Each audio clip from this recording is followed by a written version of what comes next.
Bismillahirrahmanirrahim. Assalamualaikum warahmatullahi wabarakatuh dan salam sejahtera. Nama saya ialah Ahmad Ridodin bin Rosman daripada Bahasa Melayu 1 dan pada hari ini saya akan membincangkan mengenai implikasi aspirasi dan hala tuju pendidikan terhadap pembentukan guru yang berjiwa pendidik di bawah subjek GPPP 1092. Saya dibimbing oleh Encik Muhammad Rosman bin Salubin selaku pensyarah bagi subjek ini. Baiklah, kita akan beralih kepada pengenalan aspirasi. Aspirasi bererti suatu keinginan yang kuat ataupun cita-cita. Selain itu, aspirasi juga membawa maksud harapan perubahan yang lebih baik dengan tujuan untuk meraih keberhasilan di masa hadapan. Manakala aspirasi pendidikan pula bererti hasrat yang dicapai oleh kerajaan dalam pelan untuk membangunkan sistem pendidikan negara. Sebagai contoh, pelan yang telah dirangka iaitu Pelan Pembangunan Pendidikan Malaysia PPPM 2013 hingga 2025. Baiklah, pengenalan bagi guru berjiwa pendidik. Tuntutan untuk menjadi seorang guru yang berjiwa pendidik seharusnya datang daripada cetusan hati sanubari guru itu sendiri, yang lahir dari dalam diri sendiri penuh dengan kerelaan dan keinginan diri sendiri. Apabila guru mendidik dengan sepenuh jiwa, maka mereka berupaya untuk merealisasikan matlamat pendidikan seiring dengan kehendak falsafah pendidikan kebangsaan.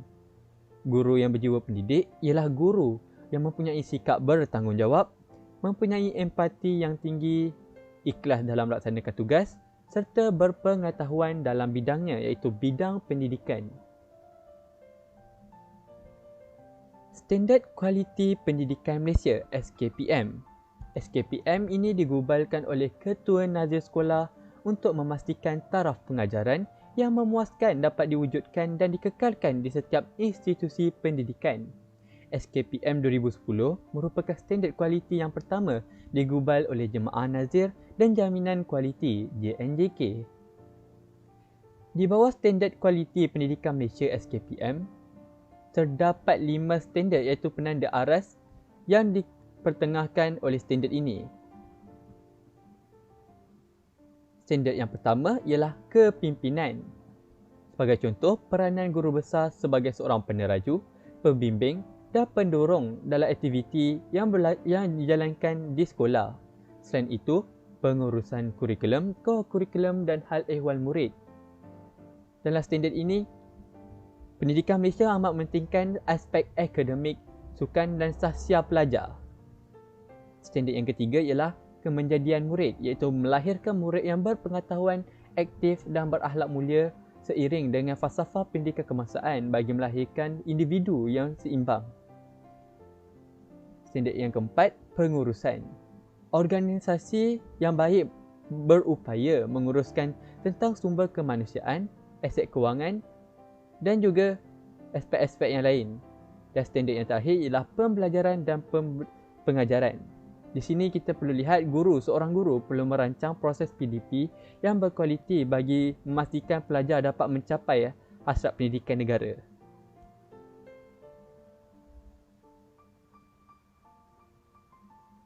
Pelan Pembangunan Pendidikan Malaysia PPPM merupakan pelan yang dirangka pada tahun 2013.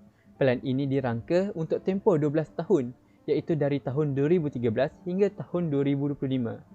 Pelan ini direka bertujuan untuk meningkatkan prestasi pelajar sejajar dengan standard pendidikan antarabangsa. Selain itu, ia juga dirangka bagi meningkatkan pandangan ibu bapa serta masyarakat terhadap dasar pendidikan negara dan mempersiapkan generasi pada masa kini untuk menghadapi keperluan pada abad ke-21. Pelan ini direka dengan cara mengambil input daripada laporan penyelidikan tempatan dan antarabangsa. Selain itu, ia juga mengambil input daripada pandangan daripada pakar pendidikan, warga pendidik, ibu bapa, murid dan rakyat di seluruh negara. Objektif khusus PPPM direka ialah memahami prestasi dan cabaran semasa sistem pendidikan Malaysia dijalankan. Selain itu, ia dirangka bagi mewujudkan visi dan aspirasi yang jelas untuk sistem pendidikan dan setiap murid. Dan akhir sekali, menggariskan program transformasi yang menyeluruh untuk sistem pendidikan. di bawah Pelan Pembangunan Pendidikan Malaysia, terdapat 5 aspirasi pendidikan negara. Yang pertama sekali ialah akses kepada kejayaan. Yang kedua, kualiti standard antarabangsa. Ketiga, equity untuk semua murid. Keempat, memupuk perpaduan dalam kalangan murid. Dan yang kelima, pelaksanaan berkecekapan tinggi. Baiklah, dalam aspek yang pertama, akses kepada kejayaan. Setiap kanak-kanak berhak untuk mendapatkan akses pendidikan yang sama rata. Pendidikan dapat membantu mereka untuk menempuh masa hadapan yang lebih mencabar. Selain itu, setiap individu harus diberi peluang untuk memilih jenis sekolah untuk mereka belajar tanpa mengira latar belakang individu tersebut. Dan murid yang tercicir dalam pendidikan perlu dibantu menerusi pelbagai inisiatif yang disediakan oleh pihak kerajaan. Baiklah, aspek yang kedua iaitu kualiti standard antarabangsa. Malaysia perlu menyediakan penambahbaikan prestasi yang lebih hebat untuk bersaing dengan negara antarabangsa dalam bidang pendidikan. Semua kanak-kanak akan berpeluang mendapatkan pendidikan yang cemerlang berdasarkan keunikan sistem pendidikan Malaysia dan setanding dengan sistem pendidikan antarabangsa. Aspirasi sistem pendidikan negara adalah untuk meletakkan Malaysia dalam kelompok sepertiga teratas dalam pentadbiran antarabangsa mengikut pengukuran TIMSS dan PISA dalam tempoh 15 tahun yang akan datang.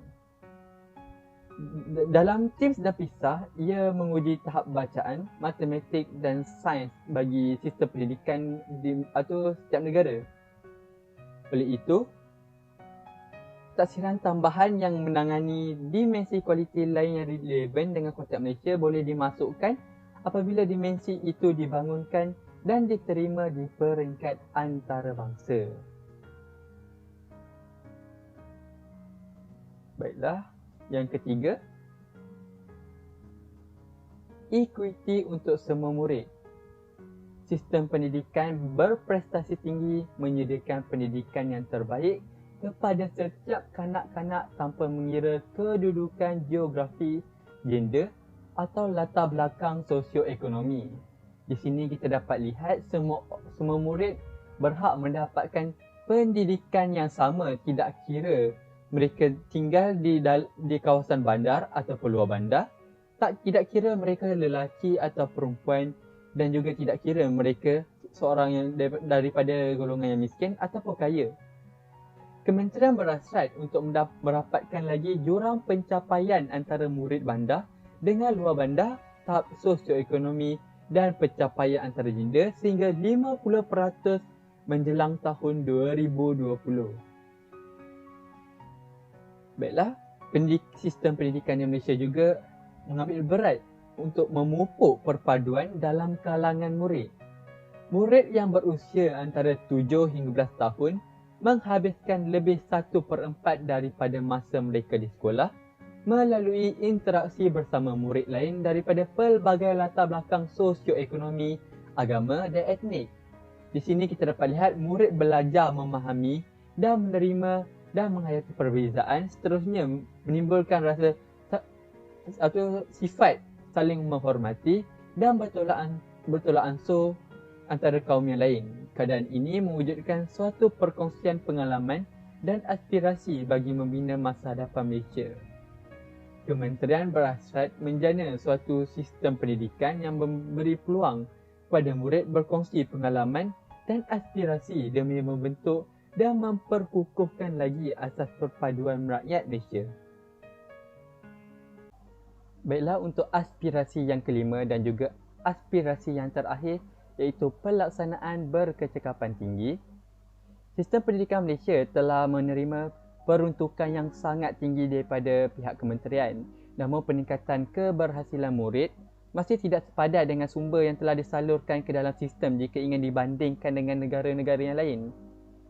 Walaupun kerajaan akan terus mengekalkan tahap pelaburan semasa, Kementerian Pendidikan Malaysia berhasrat untuk memaksimumkan keberhasilan murid mengikut tahap peruntukan semasa. Ia juga menekankan penggunaan bajet yang diperuntukkan dengan lebih cekap dan berkesan bagi memaksimumkan keberhasilan murid. Baiklah, seterusnya kita bergerak kepada 6 aspirasi murid. Baiklah, terdapat 6 aspirasi murid iaitu pengetahuan, kemahiran berfikir, kemahiran memimpin, kemahiran dewibahasa, etika dan rohani dan juga identiti nasional. Baiklah, untuk pengetahuan, sistem pendidikan di Malaysia memastikan murid memiliki keupayaan literasi dan numerasi untuk membolehkan mereka menimba pengetahuan. Pengetahuan yang diperoleh dapat membantu murid mengaplikasikannya dalam kehidupan seharian. Pengetahuan dapat menyimbangkan pelajar dengan kemahiran pemikiran kreatif, inovasi dan pendidikan penyelesaian masalah dan kepimpinan. Kurikulum berteraskan kepada pengajaran berpusatkan pelajar. Aspirasi yang seterusnya iaitu kemahiran berfikir. Dalam aspirasi ini, murid akan diterapkan mengenai pemikiran kreatif dan inovatif dan menggunakan pemikiran kritis bagi menyelesaikan masalah. Selain itu, sistem pendidikan Malaysia juga ingin melahirkan individu yang mempunyai pemikiran aras tinggi iaitu pemikiran kelas pertama dan juga bagi memastikan mereka berupaya melakukan pembelajaran kendiri. Aspirasi yang ketiga, kemahiran memimpin. Di sini kita ingin memastikan murid-murid kita mempunyai aspek-aspek yang penting seperti keterampilan komunikasi, keusahawanan, kecerdasan emosi dan juga berdaya tahan. Okey, aspirasi yang seterusnya iaitu kemahiran dewibahasa. Kemahiran dewibahasa merujuk kepada penguasaan terhadap bahasa asing di samping penguasaan bahasa Melayu iaitu bahasa kebangsaan. Ia diambil beratkan kerana pada masa akan datang murid-murid kita akan bersaing pada peringkat global yang sudah pasti memerlukan penguasaan bahasa asing. Penguasaan bahasa asing yang pertama sekali ialah bahasa Inggeris kerana ia amat penting untuk penguasaan bahagian sains dan teknologi. Selain itu, kepelbagaian kaum di Malaysia telah menyebabkan pentingnya setiap orang untuk mempelajari bahasa lain. Di Malaysia, rakyat Malaysia kurang-kurangnya 3 bahasa. Bagi memastikan bahasa, kerajaan telah menyediakan pelbagai bantu murid-murid seperti mengadakan kelas tambahan iaitu kebajikan dan development. Aspirasi ini dititik beratkan oleh Malaysia kerana ia mempersiapkan murid untuk berani dalam menyelesaikan konflik dan membuat keputusan rasional. Terdapat 3 prinsip etika dan kerohanian iaitu kerohanian intelektual dan kerohanian mampu membentuk akal budi insan yang baik dan akhlak budi dalam baik. Yang pasti identiti nasional. Aspirasi ini diterapkan dalam murid-murid bagi memastikan mereka berpegang teguh kepada prinsip rukun negara. Selain itu, bagi memastikan murid dapat belajar memahami perbezaan dan bertolak ansur yang merupakan aspek yang amat penting bagi harmonian Malaysia yang terdiri daripada pelbagai kaum bertolak ansur antara satu sama lain. Dan negara Malaysia juga perlu berkorban demi kesejahteraan mereka. Secara tak langsung, ia dapat meningkatkan semangat patriotik dalam kalangan murid-murid. Baiklah, seterusnya kita beralih pula kepada implikasi terhadap sistem pendidikan Malaysia.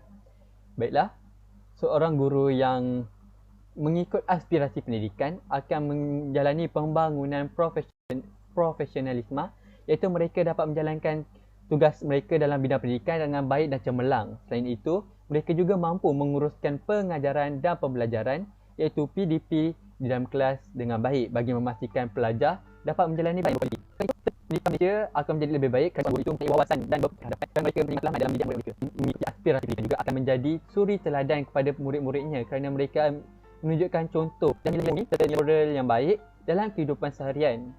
Dan yang terakhir sekali, seorang guru itu akan mempunyai kemahiran teknologi yang tinggi kerana selaras dengan revolusi pada saat guru menjadi pendidikan penggunaan teknologi seperti Canva, PowerPoint dan juga Powtoon. Baiklah, seterusnya akhir sekali kita beralih kepada implikasi kepada sasya guru cemerlang. Di sini kita dapat melihat bagaimana aspirasi pendidikan Malaysia mampu melahirkan guru berjiwa pendidik. Baiklah, yang pertama sekali, pemupuk perpaduan pembina negara bangsa. Menurut falsafah pendidikan kebangsaan, seorang guru secara jelas memikul tanggungjawab yang signifikan dalam melahirkan modal insan yang seimbang sama ada dalam aspek jasmani, emosi, rohani dan juga intelektual. Selain itu, guru memegang peranan yang besar untuk memupuk semangat perpaduan dalam kalangan pelajar agar keamanan dan keharmonian negara dapat dikekalkan. Tuntasnya, perpaduan masyarakat perlu wujud supaya hasrat untuk membentuk negara Malaysia yang maju sebagai negara bangsa dapat dikecapi. Seterusnya, mempertingkatkan kemampuan profesionalisme. So, seiring dengan kemajuan sains dan teknologi semasa, guru-guru yang berjiwa pendidik akan sentiasa berusaha memperbaiki diri di samping meningkatkan kemahiran profesionalnya. Hal ini disebabkan oleh pembelajaran dan pemahaman yang berkesan mengenai suatu makluman terhadap murid bergantung kepada kemampuan seorang guru dalam melaksanakan sesi PDP. Guru seharusnya mengembangkan kreativiti diri semasa melaksanakan sesi pembelajaran yang menarik, mudah difahami dan mewujudkan persekitaran pembelajaran yang kondusif. Di sini, seorang guru yang berjiwa pendidik akan mempunyai daya pemikiran yang kreatif dan inovasi bagi memastikan pelajarnya dapat memahami apa yang diajar dengan lebih cepat dengan menggunakan pelbagai cara dan kaedah yang baharu.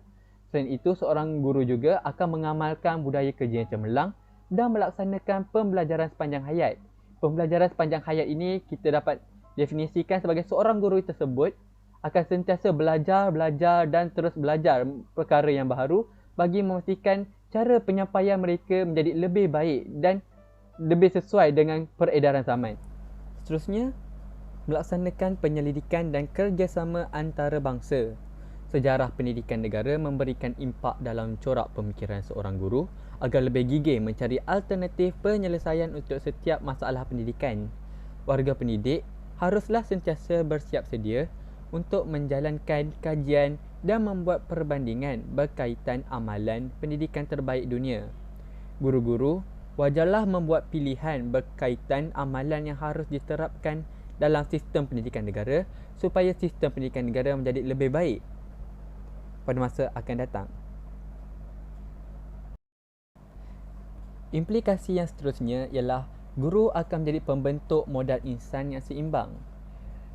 Guru akan menjadi pembentuk modal insan yang seimbang apabila mereka sendiri menjadi contoh dan suri teladan kepada murid-murid dengan menunjukkan nilai-nilai murni serta nilai moral di dalam kelas. Modal insan yang seimbang merupakan insan yang seimbang daripada segi jasmani, emosi, rohani dan juga intelektual, dan guru bertanggungjawab untuk menerapkan nilai-nilai tersebut di dalam diri setiap pelajar.